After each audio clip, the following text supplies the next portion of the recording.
My name is Chelsea Morgan, and before that Christmas night, I believed the worst thing a mother could face was exhaustion. I was wrong. The worst thing a mother can face is watching someone hurt her child while everyone she loves pretends they didn't see it. It happened in our family home in Asheville, North Carolina, on a freezing Christmas evening when the snow fell so heavily that the roads disappeared beneath a blanket of white. The kind of night that should have felt magical. The kind of night where families laugh around fireplaces, where children open presents, where old memories are shared. Instead, it became the night I stopped believing blood automatically meant love. My 6-month-old daughter, Lily, was sleeping against my chest while my husband, Daniel, helped my father bring extra chairs into the dining room. Daniel was an army captain. He had spent years serving overseas, facing situations most people only saw in movies. But that night, he wasn't wearing a uniform. He was just my husband, a tired father who wanted his first Christmas with our daughter to be perfect. "She looks just like you," my mother, Patricia, said as she leaned over Lily. I smiled. "Everyone says that." She touched Lily's tiny hand. "She's lucky. She's got such a good mother." Those words would haunt me later. Because hours afterward, my own mother would be the same person telling me I was overreacting. My older sister Vanessa arrived 30 minutes late. Of course she did. Vanessa was always late, but somehow, everyone forgave her. She walked through the door wearing a designer coat, carrying expensive gifts, and holding her phone in front of her face. She wasn't greeting us. She was filming. "Hey guys," she said into the camera. "Christmas with the family." I watched her smile at the screen. Vanessa had over 3 million followers online. Her entire life was content. Her breakfast, her arguments, her vacations, her tears, everything was a performance, even family. "Vanessa, put the phone away for dinner," Dad said. She rolled her eyes. "Relax, Dad. People love seeing family moments." She pointed the camera at Lily. "And look at my adorable niece." I immediately moved back. "Can you not film her?" Her smile faded. "Seriously, Chelsea, I'm just asking. You act like I'm a stranger." "No, I'm asking because Lily can't consent." Vanessa laughed. "You're becoming one of those moms." I ignored the comment, but something inside me felt uneasy. I didn't know then that my instincts were warning me. Dinner started normally, too normally. Everyone laughed. Dad told old stories. Mom talked about church. Daniel sat beside me, bouncing Lily gently when she started getting restless. For a few minutes, I almost forgot the tension. Almost. Then Vanessa started filming again. She placed her phone on the table, recording herself. "Okay, guys, family challenge time." Nobody responded. "Come on, it'll be fun." She grabbed a Christmas ornament. Everyone says one thing they're grateful for. People played along because that was what my family did. We avoided conflict. We smiled. We pretended. When it reached Vanessa, she looked directly at me. "I'm grateful that some people finally learned that not everything is about them." The room went quiet. I knew exactly who she meant. I looked at my mother. She looked down. Daniel noticed. He always noticed, but he waited. That was Daniel. Calm, controlled, until there was a reason not to be. Then Lily started crying. She was tired, overstimulated. I picked her up. "She's done. I'm going to take her upstairs."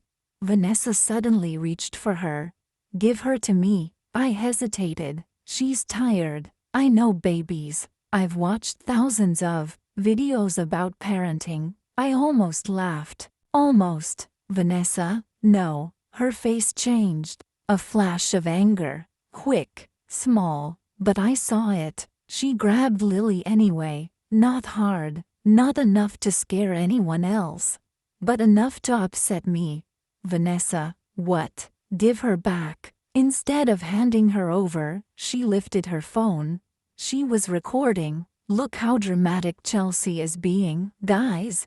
My stomach dropped. Turn that off. She ignored me. She's acting like I'm dangerous. Then Lily grabbed Vanessa's necklace.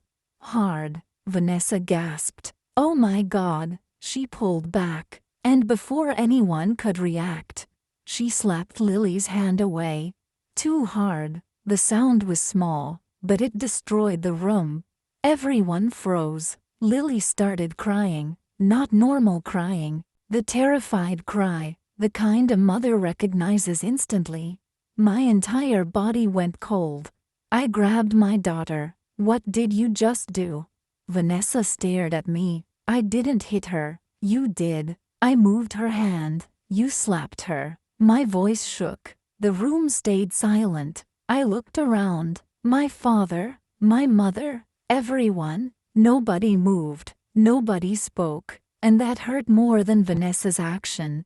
Because they all saw. My mother finally spoke. Chelsea, calm down. I stared at her. Calm down. She didn't mean it. Mom, she hit my baby.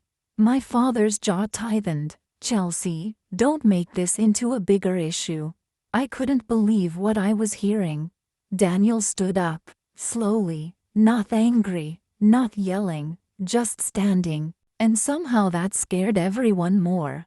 Captain voice, I whispered.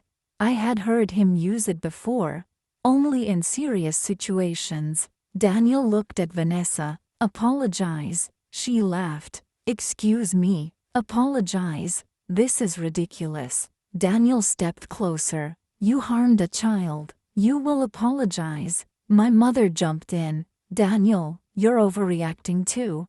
He turned toward her. No. One word. The entire room went quiet. No, Patricia. A child being hurt is not something we minimize. Vanessa crossed her arms. I barely touched her. Daniel looked at her. That sentence tells me everything. The Christmas lights flickered. A storm hit outside. For some reason, I remember that moment clearly. The tree lights blinking, the wind hitting the windows, my daughter crying against me, and my family standing there like I was the problem. Then my father stood up. I thought he would defend Lily. I thought he would finally say something. Instead, he grabbed his coat. I'm leaving. My heart cracked. Dad, he didn't look at me. Not once. He walked out. The front door closed, and something inside me closed with it. Later that night, after Daniel put Lily to sleep, I sat in the nursery staring at her. My hands were shaking. I should have protected you sooner, I whispered. Daniel sat beside me. You did protect her, but everyone made me feel crazy. He was silent. Then he said something I would never forget. People who benefit from silence always call the person breaking it the problem. I looked at him. What does that mean? He looked toward the hallway. I don't think this was the first time. A chill ran through me. What? Daniel sighed. When Vanessa got angry tonight, it wasn't random. I didn't understand. Then he opened his phone. I found something. He showed me a message.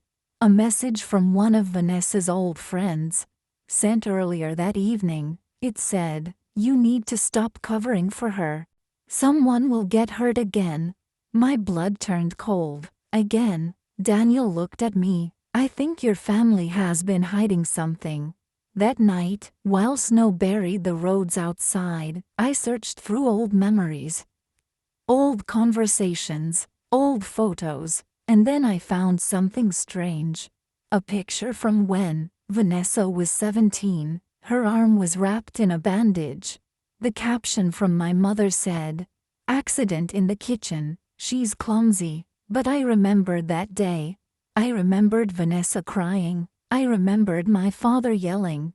And I remembered my mother telling me, "Don't ask questions." For 30 years, my family had been burying something. And on Christmas night, I decided to dig, because my daughter deserved the truth, even if the truth destroyed everyone. If you like this story, please like and subscribe my channel. I didn't sleep that night. Not because Lily was crying. She finally slept peacefully, not because of the storm. The wind outside had slowed. I couldn't sleep because every memory I had of my family suddenly looked different. Like a photograph that had been hiding a second image underneath. Every time I thought about my childhood, I saw things I had ignored. Things I had been trained not to notice. At 3:17 in the morning, Daniel found me sitting on the living room floor surrounded by old boxes. "You're still looking." I looked up. "I need to know." He sat beside me. "Then we'll find out." I opened an old Christmas album. There she was, Vanessa, always smiling, always the center, and me, standing beside her, the quiet daughter, the easy daughter, the one who didn't cause problems. But then I noticed something. In almost every picture, Vanessa looked angry. Not sad, not upset, angry, like she was carrying something nobody could see. I pulled out an old envelope from the back of the album. Inside were newspaper clippings. My hands froze. The first headline made my heart stop. "Local teen saved after family incident." The article was about a 17-year-old girl. A girl named Vanessa Morgan. I read the words. "Family members report accidental fall." Accidental. That word again. Everything in my family was always an accident. A broken arm, a bruise, a screaming match, a missing apology. I looked at Daniel. Why didn't I know about this? He didn't answer, because we both knew. My parents didn't want me to know. The next morning, I called my mother. She answered on the third ring. "Chelsea." Her voice sounded tired, like she expected this. "Mom, what happened when Vanessa was 17? Silence, long silence. Then, "Where did you hear that?" My heart sank. So she remembered. "Answer me, Chelsea, don't reopen old wounds." Old wounds. I looked at Lily sleeping in my arms.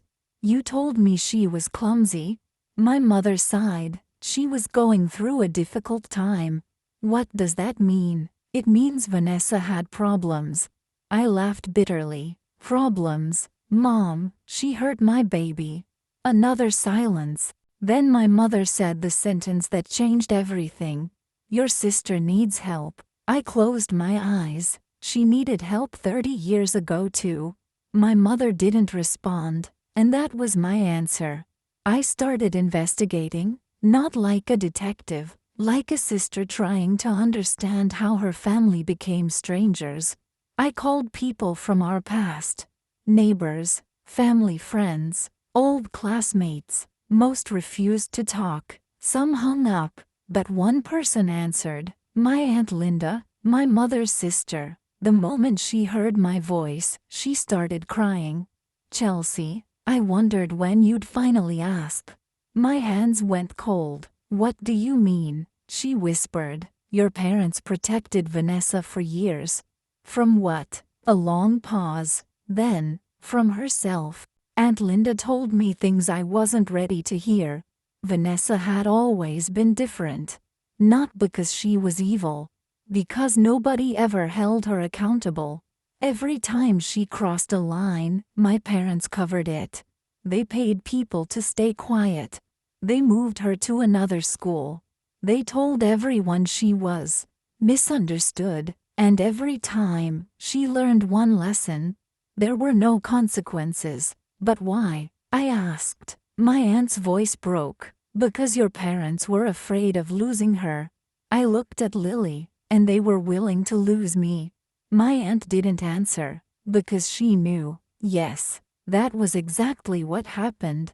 3 days after Christmas, Vanessa posted online a video, a fake apology. She sat in front of a perfect background with perfect lighting. I know people misunderstood what happened. My stomach turned. Misunderstood, she continued. I love my niece more than anything. I watched thousands of comments defend her. People who didn't know the truth. People who only saw the version she created. Then she said, "My sister has always struggled with anxiety." I froze. She was making me the villain. Daniel watched beside me. She's controlling the story. I nodded. She's always done that. But Vanessa made one mistake. She forgot one thing. For the first time in my life, I wasn't staying quiet. I saved everything. The messages, the videos, the evidence. And then I found the biggest secret. A bank record, hidden inside my father's old documents. Payments, thousands of dollars, to people who had been involved in Vanessa's past incidents. My hands trembled. They didn't just hide things. They bought silence. When my father finally came to my house, I was ready. He stood on my porch looking older than I remembered. "Chelsea, I didn't invite him in." "Why?" His eyes filled with regret. "Because we were trying to protect our family." "No." My voice shook. "You were protecting a secret." He looked away, and that confirmed everything. "You knew," he whispered. "Yes." The pain was worse than anger. Because my father knew, my father saw, and he still walked away from Christmas dinner. "How many times?" I asked. He didn't answer. "How many times did she hurt someone?" Finally, he said, "More than you know." The world felt silent. My own father was admitting that my childhood had been built on lies. "Why didn't you stop her?" His eyes filled with tears. "Because we thought we could fix it." I stepped back. "And what about Lily?" He looked at the house. At his granddaughter. I was wrong. For the first time in years, I saw my father not as my protector, but as a man who failed. A week later, I made a decision. I reported what happened. I knew what would happen. The family would fall apart. The public would judge me. My parents would be angry. But I had learned something. Peace built on silence isn't peace. It's just a delay before someone gets hurt again. Vanessa called me after she found out. "You ruined my life." I stood in my daughter's room. "No, Vanessa." I looked at Lily. "You finally have to face it." She screamed. She cried. She blamed everyone. But then her voice changed. "You think you're better than me?" I answered quietly, "No." I looked at my baby. "I'm just choosing differently." Months later, Christmas came again. The house was different, quieter, but peaceful. Daniel decorated the tree while Lily played on the floor. My father visited. He was trying. My mother was in counseling. And Vanessa was finally facing the consequences of years of choices. I stood by the window watching snow fall. The same kind of snow. The same season, but I was different. A year ago, I thought family meant protecting each other from the truth. Now I knew. Real love tells the truth. Real love protects the innocent. And sometimes the person who saves your family is the one brave enough to stop pretending it isn't broken. I picked up Lily and kissed her forehead. She smiled, and for the first time since that Christmas night, I smiled too, not because everything was perfect, because everything was finally honest.